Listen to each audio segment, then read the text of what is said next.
Hello दोस्तों, आपका स्वागत है आपके अपने YouTube channel HS study exam notes पर।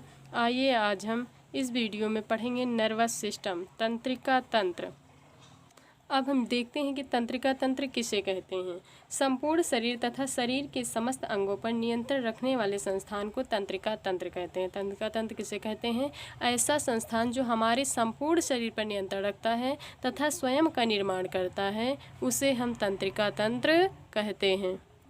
तंत्रिका तंत्र का निर्माण तंत्रिका कोशिका के माध्यम से हुआ है। यह एक ऐसी कोशिका है जो जन्म लेने के उपरांत निर्मित हो जाती है तथा जीवन प्रयत्न चलती रहती है। न तो इसका अंत होता है और न ही इसका पुनः जीवन होता है। हमारे शरीर की जो अन्य कोशिकाएं हैं वो एक निश्चित समय के लिए जीवित रहती हैं, उसके बाद वो मर जाती हैं। उनके स्थान पर नई कोशिकाओं का निर्माण होता है। लेकिन तंत्रिका कोशिका हमारी जो है वो एक बार जन्म ले लेती है तो वो जीवन भर चलती रहती है। बीच में यदि इस कोशिका में किसी प्रकार का नुकसान हुआ तो व्यक्ति की मृत्यु हो सकती है, या उनकी अगर टूट फूट हो रही है तो टूट फूट की मरम्मत हो जाती है, लेकिन पुनः निर्मित नहीं होती है।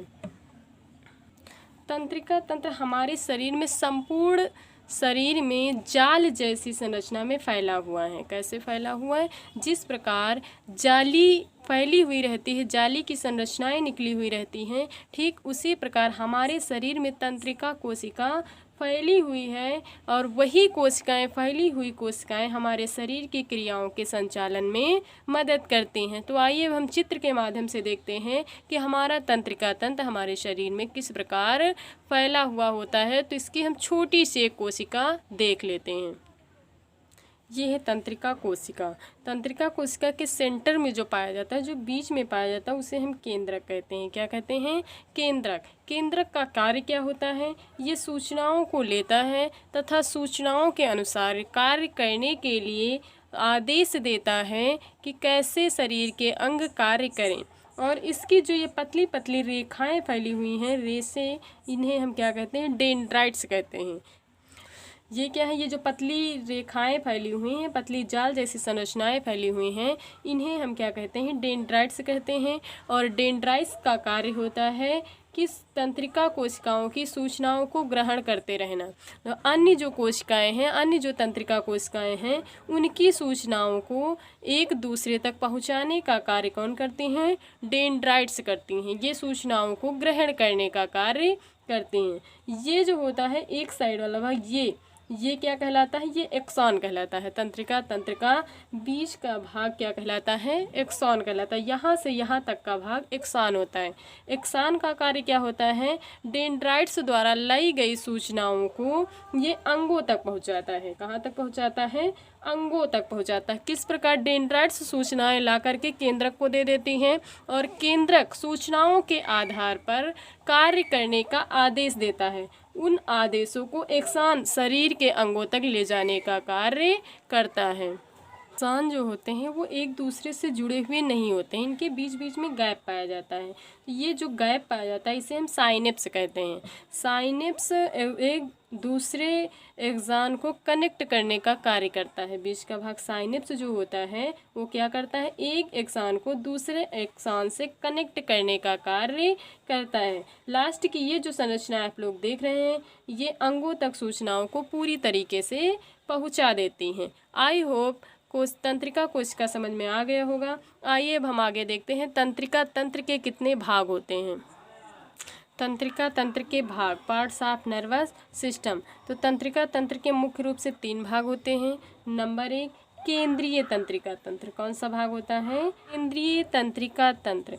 केंद्रीय तंत्रिका तंत्र को इंग्लिश में सेंट्रल नर्वस सिस्टम कहते हैं। क्या कहते हैं? Central nervous system. शॉर्ट में इसे क्या कहते हैं? CNS। दूसरा क्या होता है? दूसरा भाग इसका क्या है?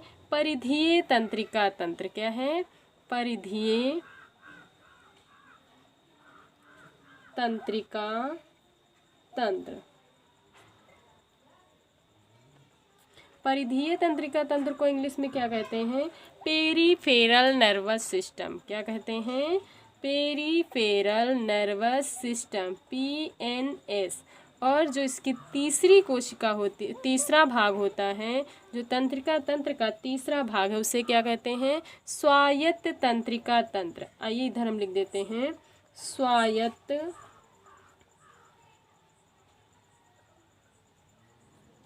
तंत्रिका तंत्र। स्वायत्त तंत्रिका तंत्र को क्या कहते हैं? Autonomous nervous system. क्या कहते हैं? Auto nervous system.